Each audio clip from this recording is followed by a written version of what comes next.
ہمارے ایک دوست تھے، بزرگ تھے، تو وہ سلسلہ طریقت کو چلاتے تھے. خانقاہ نظام کو، نظم کو لے کے چلنا مشکل ہوتا ہے. تو ان کے ایک مرید نے شکوہ کیا. اس نے کہا کہ حضرت پہلے آپ بڑا وقت دیتے تھے، اب آپ ٹائم نہیں دیتے. تو فرمانے لگے پہلے میرے بچے ایک دو تھے، اب درجنوں میں ہو گئے، اب وقت بٹ کے ملے گا نا.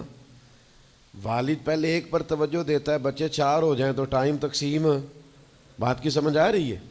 تو وقت تقسیم ہو کے ملے گا نا جب بچے بڑھ جاتے ہیں. اور فرمانے لگے ابھی تو میرے سمجھ لو 10-15 بچے ہیں، تو جب پوتے نواسے نواسیاں ہو گئے تو یہ اور زیادہ بٹ جائے گا، پھر اس میں اور زیادہ تقسیم کار ہو جائے گی. تو پھر اس طرح کر کے ماحول میں تقسیم ہو جاتی، اور یہ ہوتا ہے. یہ ایک صورت ہے. آپ دیکھیے نا، کبھی ایسا بھی ٹائم تھا حجر اسود پر کہ اس کو ہاتھ لگا کے آپ چوم لیتے تھے، اور ڈھیروں وقت صحابہ اس پر چہرے رکھ کے رویا کرتے تھے. پھر ایسا وقت آیا کہ چھڑی لگا لو بھائی، چھڑی لگا کے پیچھے ہٹ جاؤ. اور اب ایسا ٹائم ہے کہ آپ دور سے استلام کر لیں. اب اگر آپ کہیں کہ مسلمان دیکھو جی حجر اسود کو تو ہاتھ لگانے کا موقع ہی نہیں مل رہا، تو بھئی نبی پاک نے تو فرمایا میں قیامت والے دن کثرت امت پر فخر کروں گا کہ میری امت زیادہ ہے. تو یہ تو تعداد کا بڑھنا، یہ تو کثرت کا ہونا، یہ تو باعث ناز اس کو سرکار نے کہا.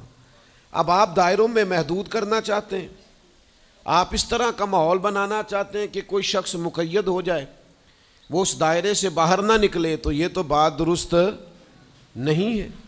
تو کوشش کرنے کا مقام یہ ہے کہ آپ دوسروں کے لیے بھی گنجائش پیدا کریں، دوسروں کے لیے بھی آسانی کرنے کی کوشش کریں، پھر تعلق برقرار. اور پھر آپ پچھلی نیکیاں بھی تھوڑی یاد رکھیں کہ اس سے پہلے اس نے بڑی نیکی کی، بڑی محبت کی، تو پچھلی نیکیاں بھی دوستوں کی یاد رکھیں. صحیح بخاری سے ایک حوالہ عرض کرتا ہوں.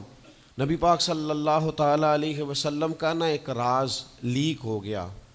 حضور مکہ مکرمہ پر حملہ کرنا چاہتے تھے، تو ایک خط لکھ کے دیا گیا ایک عورت کو کہ جا کے پہلے سے آگاہ کر دو مکے والوں کو کہ تم پر حملہ ہونے والا ہے.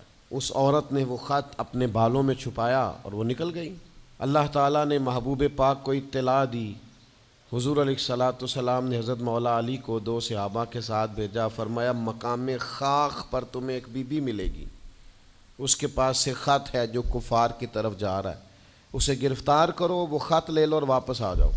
حضرت مولا علی شیر خدا رضی اللہ تعالیٰ عنہ وہاں پہنچ گئے، اس خاتون کو گرفتار کر لیا، اس کو کہا وہ خط دے. وہ کہنے لگی میرے پاس تو نہیں ہے، کوئی خط نہیں. تو حضرت علی فرمانے لگے چونکہ میرے نبی نے کہا ہے تو خط تیرے پاس ہی ہے. ساڈے نبی دی زبان ساڈے واسطے قرآن، وہ زبان جس کو سب کن کی کنجی کہیں، اس کی نافذ حکومت پہ لاکھوں. خط تیرے پاس ہے. آپ نے تلوار نکال لی. فرمایا نکالتی ہے کہ نہیں؟ اس نے بال کھولے، خط نکال دیا. وہ خط جب کھولا تو خط لکھا تھا حضرت حاتم بن نبی بلتا رضی اللہ تعالیٰ عنہ، بدری صحابی ہیں. وہ خط لے کے آ گئے، نبی پاک کی بارگاہ میں پیش کیا. حضور نے خط کھولا. حضرت عمر کہنے لگے مجھے اجازت دے میں اس کی گردن کاٹوں، اس نے ہمارا راز فاش کیا ہے. کتنی بڑی بات ہے. قرآن مجید کی سورہ ممتحنہ اس وقت نازل ہوئی تھی جب یہ واقعہ ہوا تھا. اللہ کے حبیب علیہ السلام نے فرمایا عمر ٹھہر جا، اتنی جلدی نہ کر، اس بندے کی وفات تو دیکھ، یہ بدر میں بھی تلوار لے کے ہمارے ساتھ گیا تھا، بدری صحابی ہے.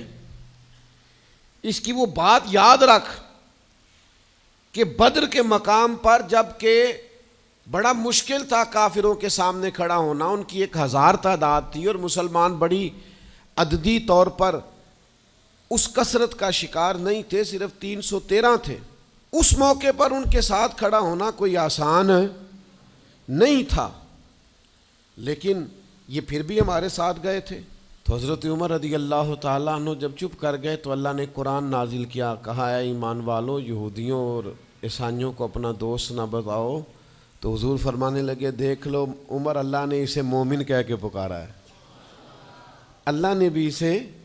اب نبی کریم نے فرمایا بتاؤ یہ تم نے کیا کیا؟ تو عرض کی یا رسول اللہ صلی اللہ علیہ وسلم آپ میرا ظاہر باطن جانتے ہیں. جتنے بھی یہاں سے لوگ ہجرت کر کے مکے سے آئے ہیں نا، ان کا کوئی نہ کوئی رشتہ دار مکے میں ہے جو ان کے رشتہ داروں کا، بال بچوں کا، گھر والوں کا دھیان رکھتا، میرا وہاں کوئی بھی نہیں۔ اور مجھے پتا تھا آپ نے حملے کا ارادہ کر لیا ہے تو انشاءاللہ کامیابی اللہ نے مسلمانوں کو ہی دینی ہے، وہ کر کچھ نہیں سکتے۔ میں ان پر ایک احسان کرنا چاہتا تھا تاکہ وہ میرے بچوں کا اور میرے پیچھے گھر والوں کا تھوڑا خیال رکھیں، اتنی سی میری خواہش تھی۔ میرے نبی کریم نے ان کا عذر قبول کر لیا، فرمایا ٹھیک ہے، آپ جو کہہ رہے ہیں بات ایسے ہی ہے، آپ کو اسلام کو نقصان نہیں پہنچانا چاہتے، آپ یہ چاہتے تھے کہ کوئی ایک نیکی ان پہ کر دی جائے تاکہ وہ آپ کے، تو اتنی بڑی بظاہر بات تھی لیکن حضور نے قبول کر لی۔ معنی کیا ہے کہ دوستوں کی پچھلی نیکیاں بھی یاد رکھنی چاہیے، ان کی پچھلی بھی خوبیوں اور پچھلے بھی معاملات کو تھوڑا یاد رکھنا چاہیے۔ ہم کیا کرتے ہیں، ہم کہتے ہیں جی اب وہ یہ نہیں کر رہا، بھئی تب کر رہا تھا نا تو تب کی یاد کر لو، تب کی یاد رکھ لو، اس وقت کی آپ خیال کر لیں۔ ہم کیا کرتے ہیں، ہم 99 دفعہ کسی نے نیکی کی ہے تو ہم کہتے ہیں 100/100 چاہیے، آج بھی یہ کرے گا تو پھر تو قابل قبول ہے۔ تو اس سے کیا ہوتا ہے، اس سے تکلف پیدا ہوتا ہے، ایک آدمی روز کیسے نیکی کر سکتا ہے۔ چوتھی بات یہ ہے، اگر ہم چاہتے ہیں دوستیاں نبھیں تو اسلام کا ایک حسن ہے کہ اسلام دین اعتدال ہے۔ اسلام کہتا ہے چلو ہی ذرا معتدل ہو کے، پہلے ہی ذرا تھوڑا سا احتیاط سے چلو۔ ہم جب کسی بندے کے اوپر فدا ہوتے ہیں تو پھر پورے ہی فدا ہوتے ہیں، پھر تو جناب یہ بھی تیرا ہے، یہ بھی تیرا ہے، یہ بھی تیرا ہے، اور پھر جب بعد میں لڑائی ہوتی ہے تو چائے کی پیالیوں کا بھی حساب کرتے ہیں کہ وہ جو وہاں جاتے ہوئے چائے پی تھی نا اس کے پیسے بھی میں نے دیے تھے، لہذا وہ بھی میرے بنتے ہیں، واپس کر۔ کورے ورک کتاب نہیں ہوندے، پتھر دل گلاب نہیں ہوندے، اور سجنا پہلوں ہی سوچ کے لائیں پھر یاراں نال حساب نہیں ہوندے۔